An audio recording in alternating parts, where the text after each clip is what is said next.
లేఖన భాగాలు చదువుకుందాం. గలతీయులకు రాసిన పత్రిక, అపోస్తలుడైన పౌలు గలతీ సంఘానికి రాసిన పత్రికను ధ్యానించుకుందాం.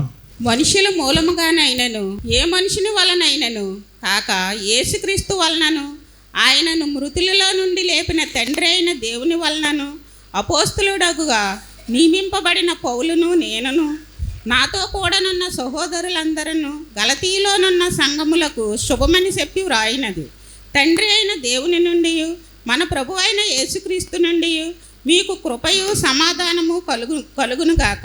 మన తండ్రి అయిన దేవుని చిత్త ప్రకారము క్రీస్తు మనలను ప్రస్తుతపు దుష్టకాలములో నుండి విమోచింపవలెనని మన పాపముల నిమిత్తము తన్ను తాను అప్పగించుకొని దేవునికి యుగ యుగములకు మహిమ కలుగునుగాక. ఆమేన్. చిన్న ప్రార్థన చేసుకుందాం. పరిశుద్ధుడు అయిన మా తండ్రి, కృప కలిగిన మా దేవ, నీకు వందనాలు చెల్లిస్తూ ఉన్నాం. ఈ సమయంలో ఈ పునరుద్ధాన దినం ఎంతోమందికి లేని ఈ భాగ్యాన్ని, ధన్యతను మాకు ఇచ్చినందుకే నీకు వందనాలు చెల్లిస్తూ ఉన్నాను. చదవబడిన లేఖనాలను బట్టి నేను స్తుతిస్తూ ఉన్నాం. ఈరోజు మేము ఏం నేర్చుకోవాలో, ఈరోజు మాకు ఏది అవసరమో దాన్ని తెలియచేయమని నేను వేడుకుంటున్నాను. అల్పుడు నాయన దాసును నన్ను మరుగుపరచండి తండ్రి. నాయన నీవే మాతో సూటిగా మాట్లాడమని నేను వేడుకుంటున్నాను. మేము నేర్చుకోవలసిన విషయాన్ని మాకు నేర్పించమని, నీవే సహాయం దయచేయమని యేసు నామములో అడిగి వేడుకుంటున్నాం తండ్రి. ఆమేన్. అపోస్తలుడైన పౌలు గలతీయులకు రాస్తూ మాట్లాడుతున్న మాటలు, ఆయన తన్ను తాను మరొకసారి పరిచయం చేసుకుంటూ తను ఈ సేవకు ఎలా వచ్చాడు, తనకి అధికారం ఎలా వచ్చింది, తను ఎలా నియమించబడ్డాడు అనే దాన్ని మరొకసారి ఆయన బలపరుచుకుంటూ, మనుషుల మూలముగానైనను ఏ మనుషుని వలనైనను కాక యేసుక్రీస్తు వలనను ఆయనను మృతుల్లో నుండి లేపిన తండ్రి అయిన దేవుని వలనను అపోస్తలుడిగా నియమింపబడిన పౌలను నేనును. ఆయన అపోస్తలుడిగా, దేవుని సేవకుడిగా, దేవుని వాక్కును ప్రకటించడానికి, దేవుని సువార్తను లోకానికి అందించడానికి ఆయనంతట ఆయన అనుకుంటే జరిగింది కాదు, ఆయన అనుకుని చేసింది కాదు. చాలా సందర్భంలో దేవుని పని చేయడానికి, లేక దేవుని ప్రకటించడానికి, లేక ఆయన సేవకుడిగా పరిచర్యను చేయడానికి చాలామంది అనుకోవచ్చు. మనం అంతటా మనం అనుకుంటే జరిగేది కాదు. దేవుని పని మహత్తరమైనది, దేవుని పని ఉన్నతమైనది. ఆ మహత్తరమైన, ఆ ఉన్నతమైన పనిని పొందుకోవాలంటే అంత ఆషామాషి ఏం కాదు అది. ఈరోజు మనందరికీ మనం ఉన్న ఈ ప్రస్తుత పరిస్థితుల్లో అందరికీ ఏది పొందుకోవాలంటే గవర్నమెంట్ జాబ్ కావాలి అందరికీ. అదో పెద్ద స్టేటస్ గాను, లేకపోతే అది గొప్పతనం గాను, లేకపోతే అది గర్వంగాను, లేకపోతే అది సాధించడం చాలా కష్టం, అందరికీ రాదు కదా. గవర్నమెంట్ జాబ్ అందరికి వస్తుందా? ప్రైవేట్ జాబులు అయితే ఎవడో పడతారికి వస్తుంది. ఇప్పుడు అవి కూడా రావట్లేదు అనుకోండి.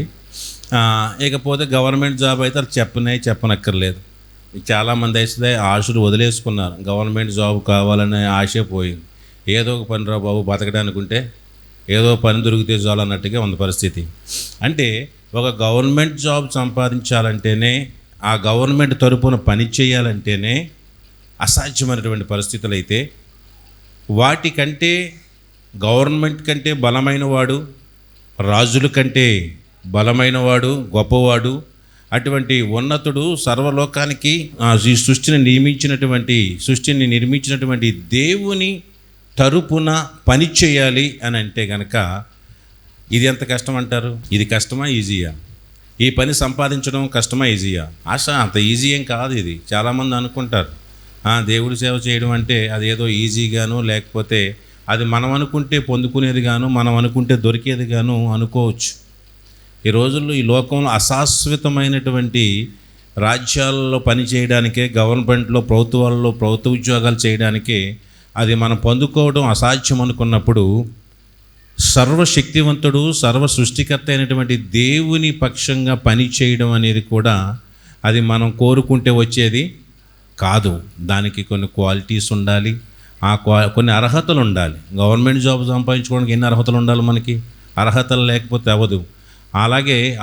అలాగే దేవుని పని చేయడానికి కూడా, దేవుని చేత ఎన్నుకోబడ్డానికి కూడా కొన్ని అర్హతలు ఉండాలి. అది ఇక్కడ నేనైనా కావచ్చు, లేకపోతే మరొకరు పరిచర్య చేసే పరిచర్య అయినా కావచ్చు, ఏదైనా సరే ఒక దేవుని పనిని మనకి అప్పగించాలి అంటే మనకి అర్హతలు ఉండాలి. అలాగే దేవుని పనిని మనకు అప్పగించాలి, ఒక బాధ్యత. సంఘంలోనైనా ఒక బాధ్యత, ఏ పనైనా ఆ బాధ్యతనైనా అప్పగించాలి. మనుషుల వల్ల అయ్యేది కాదు అది. చాలామంది అనుకుంటారు పాస్టర్ గారికి వాళ్ళు అంటే ఇష్టం కాబట్టి వాళ్ళకి ఆ పని అప్పు చెప్పారు అనుకుంటారు. పిచ్చి మాటలు అయ్యి. నేను అప్పగిస్తే వాళ్ళకి రాదు, అది నేను ఇస్తే వాళ్ళకి దొరికేది కాదు. అది ఆ పనిని ఎవరు నియమిస్తారు, ఆ పనిని వాళ్ళకి ఎవరు అప్పగిస్తారంటే అది ఎవరి పని? మనం చేసే పని ఎవరి పని? దేవుని పని. దానికి నియమించేవాడు ఎవడు? ఆయన పనికి రిక్రూట్ చేసుకునేవాడు ఎవరు? ఆయనే చేసుకుంటాడు. ఆయన పనికి ఆయన నియమించుకుంటాడు. ఆయన పనికి నియమించడానికి నేనెవరిని? ఆయన పని చేయడానికి నియమించడానికి నేనెవరిని కదా. సో అలాగే అది సేవ అయినా, నేను సేవకుడిగా నన్ను నియమించిన వాడైనా కానివ్వండి, ఒక పరిచర్య చేసేటువంటి మిమ్మల్ని ఏదైనా పనికి నియమించిన వాడు కానివ్వండి, ఎవరదంటే ఎవరు వల్ల నియమించబడ్డారు. అలాగే రేపు వద్దన్న ఏదో ఉన్నప్పుడు మీరు ఇచ్చారా నాకు, దేవుడు ఇచ్చారని అడిగారు నన్ను. ఏంటమ్మా ఈ పని ఏంటి, వారు ఏంటి ఇలా చేస్తే అంటే, మీరు ఇచ్చారా నాకు, దేవుడు ఇచ్చాడు నాకు, మీతో మాకు లెక్క ఏంటంటారా? మళ్ళీ మీకు పని ఇచ్చి మీ పైన ఎవరిని పెట్టారు? అది బాగా గుర్తుంది కదా. మీకు పని ఇచ్చి మీ పైన నన్ను పెట్టాడు కాబట్టి నా మాట వినాలి. సో నాకు పని ఇచ్చి నా పైన ఇంకో పెద్దయ్య గారిని పెట్టారు, ఆయన మాట నేను వినాలి. సో అంటే దేవుని పని చేయడం అనేది, దేవుని పని బాధ్యత మనకు అప్పగించడం అనేది అది మనుషుల వల్ల జరిగేది కాదు. మీరు ఏ సేవకుడినైనా అనుకోండి, ఏ సేవకుడిని చూసినా ఎవరిని చూసినా వాళ్ళు అనుకుని కోరుకుని వస్తే ఈ సేవ చేస్తున్నాను అనుకున్నాం అంటే తప్పది. ఎవరికైనా ఆ పనిని వారికి దేవుడు అప్పగించాడు అని మనం నమ్మాలి. అందుకే అంటాడు పౌలు, మనుష్యుల మూలముగానైనను ఏ మనుషుని వలనైనను కాక, మనుషులు రికమెండేషన్ చేస్తే నాకు ఈ పని రాలేదు, ఫలానా వాళ్ళు వచ్చి వాళ్ళని అందులో పెట్టుకోండి, పరిచర్యలో పెట్టుకోండి, అది వాళ్ళకి సేవ అప్పగించండి అని చెప్పి ఎవరో రికమెండేషన్ చేస్తే నాకు ఈ పని రాలేదు, నాకు ఈ జాబు, నాకు ఈ ఉద్యోగం నాకు రాలేదు అని అపోస్తలైన పౌలు మనుషులు మూలముగా కాదు, మనుషుల వలనైనను కాక యేసుక్రీస్తు వలనను. Praise the lord. మళ్ళీ అంటాడు అక్కడ యేసుక్రీస్తు ప్రభువునని ఒక్కడనే మళ్ళీ అక్కడ వదిలేయకుండా, ఆయనను మృతుల్లో నుండి లేపిన తండ్రి అయిన దేవుని వలనను అపోస్తలుడిగా నియమింపబడిన పౌలను నేనును. ఇక్కడ ఆయన మరలా తండ్రి కుమారుణ్ణి మరలా చూపిస్తూ మళ్ళీ వేరువేరుగా మాట్లాడుతున్నాడు ఇద్దరిని. అంటే దేవుల్లో ఉన్నటువంటి వ్యక్తిత్వాలని మనం త్రియేక దేవుడు అంటాం. తండ్రి, కుమారుడు, పరిశుద్ధాత్మ దేవుడు అనేటువంటి త్రిత్వాన్ని మనం నమ్ముతున్నాం. ఇక్కడ ముగ్గురు ఒకటే, కొన్ని సందర్భాల్లోకి వస్తే ముగ్గురు కూడా వేరువేరు పాత్రలు. అంటే మనం అక్కడ అనుకోవచ్చు ఇక్కడ ముగ్గురు ఒకటే. మళ్ళీ కొన్ని సందర్భాలు, కొన్ని పనులు నిర్వర్తించాల్సి వచ్చినప్పుడు ముగ్గురు కూడా మళ్ళీ 3 పాత్రలుగా ఉంటాయి. ఇది కొంతమంది కన్ఫ్యూజ్. మొదట్లో నేను జుట్టు పీకేసుకునేవాడిని, అందుకే చాలా ఊడిపోయింది. అది ఇంకా చక్కగా ఉండేది, అర్థమయ్యేది కాదు. ముగ్గురు అంటారు, ఒకళ్ళే అంటారు, ఏంటిది అలా, ఎవరు ముగ్గురా ఒకటా ఏంటి అలా అర్థమయ్యేది కాదు. అది దానికి ఒక ఉదాహరణ మీకు చెప్తే చాలా సింపుల్గా అర్థమవుతుంది. ఐస్ గడ్డ ఉంది, ఐస్ ముక్క ఉంటుంది కదా, ఐస్ క్యూబ్ ఉంటుంది కదా, దాన్ని ఏమని పిలుస్తాం మనం? ఐస్ అని పిలుస్తాం దాన్ని, ఐస్. సో ఆ ఐస్ని కరగబెట్టేసామనుకోండి, ఏమవుతుంది అది? దాన్ని ఏమని పిలుస్తాం? నీళ్ళు అని పిలుస్తాం. ఆ నీళ్ళని తీసుకెళ్ళి పొయ్యి మీద పెట్టి గిన్నెలో మరగబెడతా ఉంటే ఏమైపోతుంది? అది ఆవిరి అయిపోతుంది. మరలా దాన్ని ఆవిరిని పడితే మళ్ళీ ఏమవుతుంది? నీళ్ళు అవుతుంది. మళ్ళీ ఆ నీళ్ళని తీసుకెళ్ళి ఫ్రిడ్జ్లో పెట్టామనుకోండి, ఏమవుతుంది? ఐస్ గడ్డ అవుతుంది. సో ఎన్ని పేర్లు పెట్టారు దానికి? దాంట్లో మూలం ఒకటేనా, కానీ దానికి ఎన్ని పేర్లు వచ్చినాయి? ఘన పదార్థంగా వచ్చేసరికి ఫ్రిడ్జ్లో పెట్టి ఘన పదార్థం వస్తే ఏమన్నా పిలిచావు దాన్ని? ఐస్ అన్న. అక్కడ దాని పని వేరు. సో మరలా అది ఏమైంది? దాన్ని కరగబెట్టి వాటర్ అయిపోయింది, దాన్ని ఏమని పిలిచాం మనం? నీరు అన్నాం. అప్పుడు అక్కడ దాని పని వేరు. అలాగే దాన్ని వేడి చేసి హీట్ చేస్తే ఏమైంది? అప్పుడు దానికి ఏమని పిలిచావు? మళ్ళీ ఒకటేనా? నీరు, ఆవిరి, ఐసు మళ్ళీ మూడు ఒకటేనా? ఒకటే. మళ్ళీ మామూలు దాంట్లో ఉన్న మూలం అంతా ఒకటే. మళ్ళీ దాన్ని తీసుకెళ్ళి తీసుకెళ్తే ఐస్ అంటాము, దాన్ని నీళ్ళు అంటాము. మూడు ఒకటే అంటే రెండు ఐసు నీళ్ళు ఒకటేనా? కాదుగా. ఐసు వేరు, వాటర్ వేరు, ఆవిరి వేరు.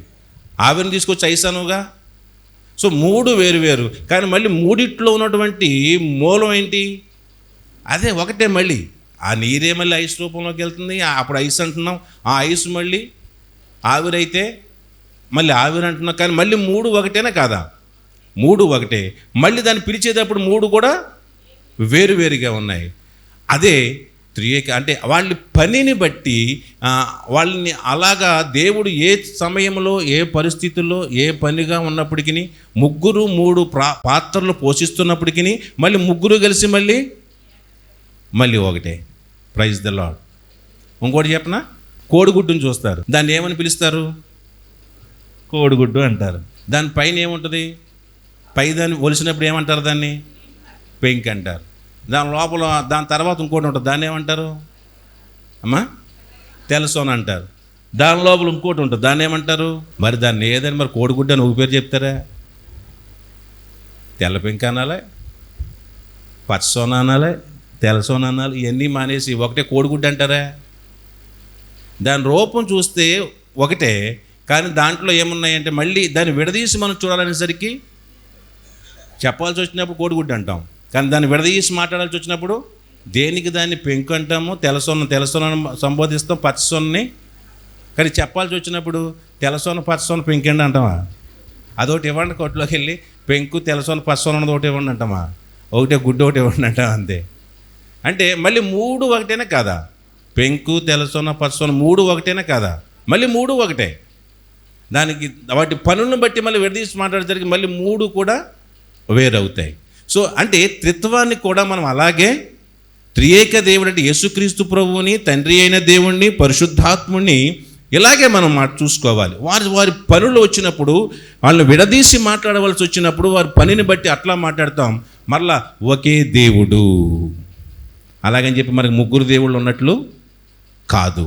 ఎసెన్స్ ఒకటే అందులో, కానీ అది ఉపయోగపడే ఫార్ములాలు, పరిస్థితుల, సందర్భాలు వేరవుతూ ఉన్నాయి. సో అందుకని ఇక్కడ మరొకసారి ఆనాడున్న తప్పుడు బోధనలను బట్టి దాన్ని ఖండించడానికి అపోస్తుడైన పౌలు మళ్ళీ యేసుక్రీస్తు ప్రభు అనేసరికి, అంటే యేసుక్రీస్తు నామాన్ని ఒకటే బోధిస్తున్నాడు, తండ్రి అని యెహోవాని కాదంటున్నాడు అని చెప్పి ప్రజలు మళ్ళీ ఎక్కడ దాన్ని తప్పుగా చూపిస్తారు అని చెప్పి ఖచ్చితంగా ఈ పని నాకు యేసుక్రీస్తు వలనను ఆయనను మృతుల్లో నుండి లేపిన తండ్రి అయిన దేవుని వలనను నాకు వచ్చిందని చెప్పి మరొకసారి ఈ తండ్రి కుమారుల యొక్క బంధాన్ని, లేకపోతే ఈ త్రిత్వాన్ని గురించి మరొకసారి ఇక్కడ మనకి అర్థమయ్యేలాగా తేటతెల్లంగా చెప్తున్నట్లుగా మనం చూస్తూ ఉన్నాం. ప్రియమైన దేవుని పిల్లలారా, అలాగున వారు ఇరువురు కలిసి నాకు అప్పగించినటువంటి పరిచర్య ఇది. Praise the Lord. అపోస్తులుగా నియమింపబడిన పౌలను నన్ను నియమించింది వారు, మనుషులు నన్ను నియమించలేదు. మనుషులు నియమిస్తే మనం చేసేది సేవ కాదు. మనుషులు ఇంకొక విషయం తెలుసా? మనుషుల వల్ల నువ్వు ఎన్నుకోబడితే, మనుషుల వల్ల నీకు పని అప్పగించబడిందని నువ్వు అనుకుంటే ఆ పని నువ్వు ఎన్నటికీ చేయలేవు. ఆ పని నువ్వు కొనసాగించవు, మధ్యలో వదిలేస్తావు. నీ కోపం వస్తే ఆయన చెప్పిన పని నేను చేయడం ఏంటి అనుకుంటావు, లేకపోతే ఆయన కోసం నేను చేయడం ఏంటి అనుకుంటావు. నేను నియమించాను, మనుషులు నియమించారు, నీకు బాధ్యత అనుకుంటే నువ్వేం చేస్తావంటే నాకు ఏదో లాభం కలుగుతుంది అనుకుంటావు. నీకు ఇష్టమైతే చేస్తావు, నీకు కష్టమైతే మానేస్తావు. కానీ అదే పని, ఈ పనిని నాకు అప్పగించిన దేవుడు అంటే కనుక అది ఎంత కష్టమైనా నువ్వు పనిచేస్తావు, అది ఎంత నష్టమైనా, అది ఎంత శ్రమైనా, దానివల్ల నువ్వు ఎన్ని సమస్యలు ఎదుర్కొంటున్నప్పటికీ కూడా ఆ పనిని మనము మానలేము. ఎందుకని ఇది అప్పగించింది ఎవరు? నీకు దేవుడు అని గుర్తించావు. అపోస్తలుడైన పౌలు జీవితంలో అదే. ఆయనకి ఎన్ని శ్రమలు వచ్చినా, ఎన్ని కష్టాలు వచ్చినా, ఎన్ని పరిస్థితులు వచ్చినా ఎన్నడూ ఎప్పుడు మానకుండా చివరి వరకు బ్రతకగలిగాడంటే అపోస్తల కార్యము చెప్పుకున్న విషయంలో ఆయన అన్ని శ్రమలు అనుభవిస్తూ కూడా దేవుని పరిచర్యను వదిలిపెట్టలేదంటే కారణం ఏంటంటే ఈ మాటే. ఎందుకంటే ఈ పరిచర్య నాకు అప్పగించిన వాడు దేవుడు. మిగతా అపోస్తలులకు అప్పగించలేదు ఇది.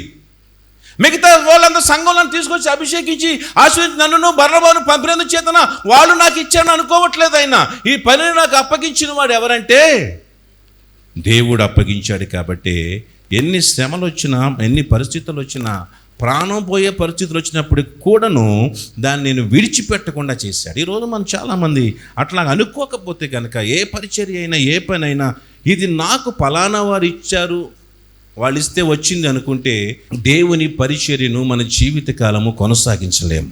ఈరోజు నేనైనా అంతే. ఈ పరిచర్య నాకు ఎవరు అప్పగించారనుకుంటే ఏనాడో వదిలిపోయేవాడిని. ఎప్పటిదాకా ఈ సేవ చేసేవాడిని కదా, ఏనాడో వదిలేసేవాడిని. కానీ ఒకటి నాకున్న భయం ఏంటంటే, ఎందుకు చేస్తున్నానంటే ఎన్ని నిందలు, ఎన్ని అవమానాలు, ఎన్ని మాటలు, ఎన్ని వస్తున్నా ఎందుకు చేస్తున్నాము ఈ సేవ అంటే కనుక ఇది నాకు అప్పగించింది దేవుడు. ఒకవేళ నాకు అప్పగించింది మన దైవదాసులు మోజే చౌదరి గారు, శ్రీనివాస్ గారు అనుకున్నాను, వాళ్ళ మీద కోపం వచ్చినప్పుడు ఏంటి నువ్వు చేస్తే నేను చెప్తాను చెప్పి వదిలేసి వెళ్ళిపోతాం. మనుషుల మీద కోపం వస్తే ఏం చేస్తాను, నువ్వు చెప్పింది ఏం చేయడమేనా వెళ్ళిపోతాం. కానీ ఇది దేవుడు నాకు అప్పగించాడు అనుకున్నాం కాబట్టి దీనిని వదిలిపెట్టడం మన వల్ల కాదు, వదిలిపెట్టలేం. వదిలిపెట్టి వెళ్దామని అయ్యేది కాదు. కాబట్టి అపోస్తులను వారు నియమిస్తే నన్ను ఈ పనిలో వాళ్ళు నియమించారు అని తన గురించి తాను పరిచయం చేసుకుంటూ, ఈరోజు మనందరం కూడా అదే స్థితిలోకి, మనం ఏ పని చేస్తున్నా, ఏది చేస్తున్నా, దేవుని పరిచర్య చేస్తున్నప్పుడు, ఇది మనం పరిచయం చేసుకున్నప్పుడు మనలో ఆ భావం మనలో ఉండాలి. దేవుడు నాకు ఈ పనిని అప్పగించాడు అనేటువంటి భావన మనం కలిగి ఉన్నప్పుడు సదాకాలం ఆ దేవుని పని చేయడానికి మనం శక్తిని కలిగిన వారమై, ఆదరణ పొందుకున్న వారమై మనం ఉంటాం. సో నాతో కూడా ఉన్న సహోదరులందరూ గలతీలోనున్న సంఘములకు శుభమని చెప్పేవారు. ఆయనది తండ్రి అయిన దేవుని నుండి, మన ప్రభువైన యేసుక్రీస్తు నుండి మీకు కృపయు సమాధానమును కలుగునుగాక. Praise the lord. ఇక్కడ అపోస్తలుడైన పౌలు చెప్తున్న మాట ఏంటంటే, తండ్రి అయిన దేవుని నుండి, మన ప్రభువైన యేసుక్రీస్తు నుండి కృప సమాధానం అనేది మనకి ఎవరి ద్వారా కలుగుతుందంటే కేవలము దేవుని వల్ల మాత్రమే మనకి కలుగుతుంది. మానవుల జీవితంలో సమాధానం అనేది చాలా ఇంపార్టెంట్. ఈ రోజుల్లో మనకి కొదువైపోయింది ఏదైనా ఉంది అంటే అది సమాధానం. సమాధానం లేని జీవితం, సమాధానం లేని బ్రతుకు, తోటి వాళ్ళతో సమాధానం లేదు. ఇంట్లో భార్యాభర్తలకి భార్యతో సమాధానం, భర్తతో సమాధానం ఉండదు, బిడ్డలతో సమాధానం ఉండదు, స్నేహితులతో సమాధానం ఉండదు. ఈలోకి లేదా నెమ్మది లేని పరిస్థితి, ఒకరితో సమాధాన పడలేం. ఇటువంటి పరిస్థితుల్లో మనం ఈ రోజుల్లో ఉన్నాం. కానీ అటువంటి ఈ లోకంలో సమాధానం కొరకు మనం చాలా ప్రయత్నాలు చేస్తూ ఉంటాం, కానీ అది నిలబడదు చాలాసార్లు, చాలా వరకు. అందుకని దేవుడు అన్నాడు, లోకం అనుగ్రహించు శాంతిని గాక నా శాంతినే మీకు. దేవుడు అనుగ్రహించి శాంతి, సమాధానాలు సదాకాలం నిలిచి ఉంటాయి. సో కృప అనేది, సమాధానం అనేది ఎవరి నుంచి దొరుకుతుందంటే అది దేవుని వల్లనే దొరుకుతుంది. మనుషుల నుండి, మనుషుల వల్ల మన సమాధానం దొరుకుతుంది అని అనుకోవడం అవివేకం, అజ్ఞానం అవుతుంది. ఒకవేళ వాళ్ళ వల్ల దొరికిన అది కొంతకాలమే ఉంటుంది, అది శాశ్వత కాలము ఉండదు. కాబట్టి అందుకే ఎప్పుడు అపోస్తలుడైన పౌలు మాట్లాడిన ఏ సంఘం గురించి, ఏ పత్రికలో మాట్లాడిన ఎప్పుడు అంటాడు, ఎప్పుడు మన యేసుక్రీస్తు ప్రభు, మన రక్షకుడైన యేసుక్రీస్తు ప్రభు వలన, తండ్రినైన దేవుని వలన మీ కృపయు సమాధానము కలుగునుగాక. వారి ద్వారా కలిగే కృప, రక్షకుడైన యేసుక్రీస్తు ప్రభువు తండ్రి అయిన దేవుని వల్ల కలిగేటువంటి ఆ కృప, ఆ సమాధానము మన జీవితంలో ఎన్నడూ తరిగిపోని ఆస్తులుగా ఉండిపోవాలి. హల్లెలూయా. తండ్రి నుంచి ఏం దొరుకుతాయి చెప్పండి మనకి? ఏం చెప్తున్నాడు పౌలు గారు? తండ్రి నుంచి, దేవుని యేసుక్రీస్తు ప్రభువు నుంచి మనకి ఏం దొరకాలని, ఏం పొందుకోవాలని ఆశిస్తున్నాడంటే కృప, సమాధానం. కానీ వీటికి మనం అంత ఇంపార్టెన్స్ ఇవ్వం మన జీవితాల్లో, వీటిని గురించి పెద్దగా ఆలోచించం మనం. కానీ ఈ కృపా సమాధానం ఉంటేనే మన జీవితాల్లో ఏదైనా సాధించగలం. దేవుని కృప లేకుండా మన జీవితంలోకి ఎవరు రారు, ఎవరు వచ్చినా వాడు నిలబడిన వాళ్ళ వల్ల మన కష్టాలు, సమస్యలు తప్ప ఏది ఉండదు. దేవుని కృప వల్ల లేకుండా ఏ ఆశీర్వాదం మన జీవితంలో రాదు. దేవుని ఆశీర్వాదం లేకుండా, దేవుని కృప లేకుండా ఏ ఆశీర్వాదం వచ్చినా దాన్ని మనం అనుభవించలేము. దానివల్ల కష్టము, నష్టము, శ్రమ తప్ప దానితో మనం సుఖపడలేము. దేవుని కృప ద్వారా మన జీవితంలోకి ఏది వస్తే దానివల్ల నీకు నెమ్మది కలుగుతుంది, సమాధానం కలుగుతుంది. నీ జీవితంలో ఏది పొందుకున్నా అది దేవుని కృప వలన పొందుకున్నదైతే, అది ఉద్యోగం కానివ్వండి, మరొకటి కానివ్వండి, ఇంకొకటి కానివ్వండి, భార్య కానివ్వండి, భర్త కానివ్వండి, మరొక బంధం కానివ్వండి, అది దేవుని కృప వలన నీవు పొందుకున్నదైతే కనుక దానివల్ల నీకు సుఖం ఉంటుంది. దేవుని కృపతో మన జీవితంలో ఏది ఉన్నప్పటికీ దానివల్ల మనకి గొప్ప ఆశీర్వాదం కలుగుతుంది, గొప్ప నెమ్మది సమాధానం కలుగుతుంది. కాబట్టి ప్రతి సంఘానికి రాసేటప్పుడు ఎప్పుడు కూడా అపోస్తలుడైన పౌలు ఇదే కోరుకుంటాడు, మన రక్షకుడైన యేసుక్రీస్తు యొక్క కృపయు తండ్రి అయిన దేవుని యొక్క సమాధానమును మీకు అనుగ్రహింపబడునుగాక అంటాడు. ఆ కృప, ఆ సమాధానం మన జీవితంలో ఉంటే అతన్ని మించినటువంటి ధన్యుడు ఇంకొకడు లేడు, మరొకడు లేడంటే నమ్మండి. ఆ కృప లేకే, ఆ సమాధానం ఈ దేవుని నుంచి మనం పొందుకోలేకే ఈరోజు మన జీవితంలో ఒక్కొక్కసారి చాలా ఉన్నాయి అనుకుంటున్నాం, అన్నీ ఉన్నాయి అనుకుంటున్నాం, అంత బాగుంది అనుకుంటున్నాం, కానీ సమాధానం లేదు, మనసుల్లో నెమ్మది లేదు, సుఖం లేదు. అన్నీ ఉన్నాయి అనుకుంటున్నాం. ఎలా సంపాదించుకున్నాం, ఎలా వచ్చినాయి, దేవుని చిత్తానుసారంగా ఉన్నామా, దేవుని చిత్తానుసారంగా అది మనకు వచ్చిందా లేదా అనేది ఆలోచించుకోవాలి. అందుకే మన జీవితంలో ఏది వచ్చినా దేవుని కృప వల్లే నాకు ఇది రావాలి, ఇది కలగాలి. మనం చేసే ప్రయత్నాల వల్ల, మనం చేసేటువంటి మరొక దాని వల్ల అది రాకూడదు. కానీ దేవుని కృప వల్లనే మనకు అది వచ్చినట్లయితే కనుక మన జీవితంలో గొప్ప నెమ్మది, గొప్ప సమాధానం. కొన్ని దేవుని కృప వల్ల కాకుండా మనం కోరుకుని తెచ్చుకుంటాం. మనం కోరుకుని తెచ్చుకునే దాంట్లో ఏదో అంటారు, మనం కోరుకుంటే వచ్చినవి మనకి కొరువులాగా తయారవుతాయి. మనం కోరుకుని తెచ్చుకున్న దానివల్ల అవి మనకి నష్టము, శ్రమ తప్ప దేవుడు అనుమతిస్తే, దేవుని కృప ద్వారా వస్తే కనుక దానివల్ల నువ్వు సుఖపడతావు. అందుకే ఎప్పుడు అది అడుగుతాను, నా జీవితంలో ఏది ఒకటి కావాలన్నా, ఏది ఒకటి నేను ఏదైనా ఒక దాన్ని ఆశించినా అది నాకు ఇది కావాలి ప్రభు అని అడిగినప్పుడు అది నీ ఇష్టమైతే, నీ కృప ద్వారా నాకు ఇస్తే కనుక అది నాకు కావాలి నాయన. లేదు అనుకుంటే కనుక దాన్ని నిస్సందేహంగా పక్కన పెట్టేనాను. ఎందుకంటే దానివల్ల మనం సుఖపడాలి అంటే కనుక మన జీవితంలో మనం పొందుకునేది ప్రతీది కూడా దేవుని కృప వలనైనదై ఉండాలి. హల్లెలూయా. అది ఉద్యోగం అయినా సరే, ఏదడిగినా దేవుణ్ణి అడిగేటప్పుడు నీ కృప వలనైతే పొందుకునేదే నాకు దయచేయండి నాయనా అని మనం అడిగినట్లయితే దానివల్ల సుఖపడతాం. సో మన తండ్రి అయిన దేవుని చిత్త ప్రకారము క్రీస్తు మనలను ప్రస్తుతపు దుష్టకాలములో నుండి విమోచింపవలెనని మన పాపముల నిమిత్తము తన్ను తాను అప్పగించుకొనెను. చాలమ్మా, ఇక్కడ మన తండ్రి అయిన దేవుని చిత్త ప్రకారము క్రీస్తు మనలను ప్రస్తుతపు దుష్టకాలంలో నుండి విమోచింపవలనని మన పాపముల నిమిత్తము తన్ను తాను అప్పగించుకొనెను. మనల్ని విడిపించాలి అనేది ఎవరి చిత్తం అన్నది? తండ్రి చిత్తం. అది మానవుల్ని విడిపించాలి, మానవుల్ని విమోచించాలి అనేది తండ్రి చిత్తమైంది. ఆ తండ్రి చిత్త ప్రకారం ఎవరు చేశారంటే క్రీస్తు ప్రభువు దాన్ని జరిగించాడు. ఇక్కడ క్రీస్తు ప్రభువు కూడా ఆయన ప్రభువై ఉన్నప్పటికీ, ఆయన తండ్రితో సమానమైనప్పటికీ ఆయన ఎవరిష్టాన్ని నెరవేర్చాడంట? తండ్రి చిత్తమును నెరవేర్చాడు. తండ్రి ఇష్టాన్ని నెరవేర్చాడు. ప్రభువైనటువంటి ఆయనే తండ్రికి మాటకి లోబడి తండ్రి చిత్తాన్ని జరిగిస్తే మరి మనం ఎలా చేయాలి ఇంకా చెప్పండి? యేసుక్రీస్తు ప్రభు నేను కూడా తండ్రితో అంత తోండి కదా, నా ఇష్టానుసారం నేను చేస్తేదని అనుకున్నాడా? కానీ ఈరోజు మన అంత ఎత్తి ఎదిగితే మన పిల్లలు ఏమంటారు? నీ అంత ఎత్తి ఎదిగాం కాబట్టి లేదు నువ్వు అలా కూర్చో, మాకు కూడా తెలుసు, లేకపోతే ఇంకా మమ్మీ నీకేం తెలియదు, డాడీ నీకేమీ తెలియకుండా మాట్లాడొద్దు అని చెప్పి అన్నీ మనకే తెలిసినట్లుగా మనం మాట్లాడి మన నిర్ణయాలు జరిగించేవారంగా మనం పిల్లలు అలా తయారయ్యారు. ఈరోజు ఎలా ఉంటారంటే అంటే ఈ ప్రభువు యేసుక్రీస్తు ప్రభు తండ్రితో సమానం, ఇద్దరూ ఒకటే.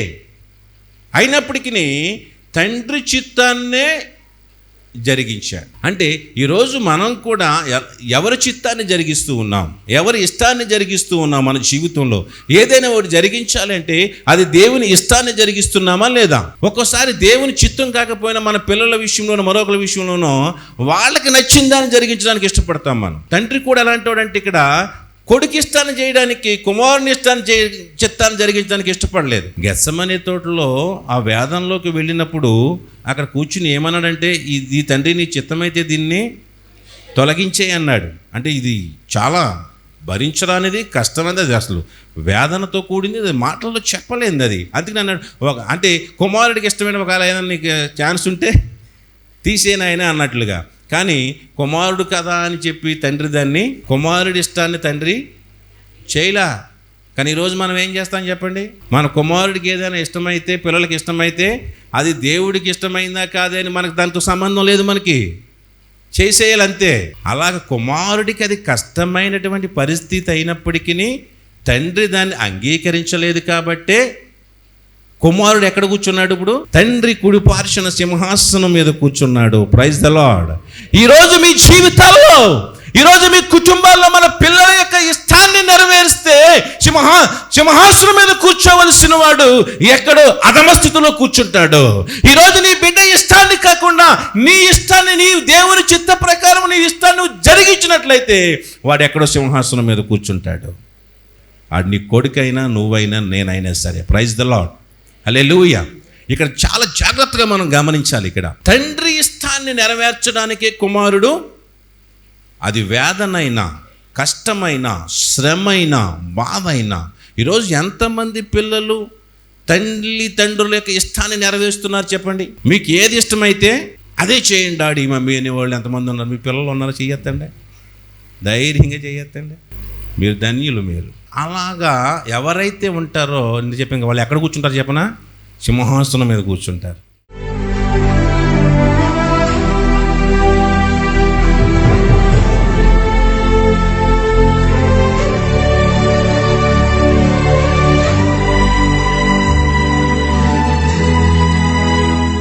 అంధకార సంబంధ చీకటి శక్తుల నుండి ఏ విషయాల్లో మేము బందీలమైపోయామో, ఏ విషయాలకి మేము బానిసలమయ్యామో, ఏ దుష్టుడి చేతుల్లో మేము బంధకాల్లో మేము ఉన్నామో, వాటి నుంచి మమ్మల్ని విడిపించడానికి, వాటి నుంచి మమ్మల్ని నాయన రక్షించడానికి, నాయన ఏది మేము అసత్యాన్ని నిజమని సత్యమని నమ్ముతూ అసత్యం వైపు, నిజం కాని దాని వైపు, అబద్ధం వైపు మేము పరుగులెడుతూ ఉన్నామో, ఆ వైపుకి నాయన, అటువైపుకి నాయన మేము వెళ్ళడానికి, నాయన అది అసత్యమని మేము ఎరగడానికి మాకు వివేకము అనుగ్రహించడానికి వచ్చావు తండ్రి. నాయన వివేకము లేకే ఈ లోకములో మేము నష్టపోతున్నాం. వివేకం లేకే తప్పటడుగులు వేస్తూ ఉన్నాం. వివేకము లేకే తప్పుడు నిర్ణయాలు తీసుకుంటూ ఉన్నాం. నాయన సహాయం దయచేయండి. మేము ఆ దుష్టకాలం నుంచి విడిపించబడాలని, తండ్రి చిత్తాన్ని నెరవేర్చాలని మా కొరకు ప్రాణం పెట్టడానికి వచ్చావయ్యా. మేము దుష్టుడి వైపు, అబద్ధం వైపు మేము పరుగులెడుతూ ఉంటే నిజము వైపు మమ్మల్ని నడిపించాలని నువ్వు ఈ లోకానికి వచ్చి నీ ప్రాణం పెట్టావయ్యా. పాపం వైపు మేము పరుగులెడుతూ ఉంటే దాని నుంచి మమ్మల్ని తప్పించి అది మోసమని, అది మాకు నష్టమని తెలియచేయడానికి ఈ లోకానికి వచ్చావు. ఆ శిక్షను మేము భరించలేమని, అది మమ్మల్ని నరకానికి నడిపిస్తుందని, ఆ శిక్షను మేము భరించలేమని నువ్వు ఈ లోకానికి వచ్చి మా స్థానంలో, నా స్థానంలో నువ్వు నిలబడ్డావయ్యా. లోకంలో ఉన్న కోరికలు, విపరీతమైన బుద్ధులు, అసత్యమైన వాటి వైపు పరుగులెడుతున్న మమ్మల్ని సత్యము వైపు పరుగులెట్టు వారిగా నడిపించడానికి నువ్వు ఈ లోకానికి వచ్చావు నాయన. చీకటిలో ఉన్న మమ్మల్ని వెలుగులోనికి నడిపించడానికి నువ్వు ఈ లోకంలోనికి వచ్చి నీ ప్రాణాన్ని పెట్టావు అయ్యా. మాకు జ్ఞానం దయచేయండి, వివేకం దయచేయండి. అప్పుడు మా చేతిలో ఉన్న కొంచెమైనను దానితో మేము సుఖంగా బ్రతుకుతాం.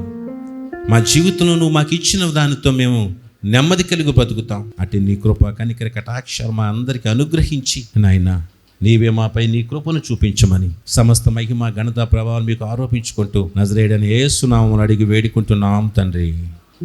ఆమేన్.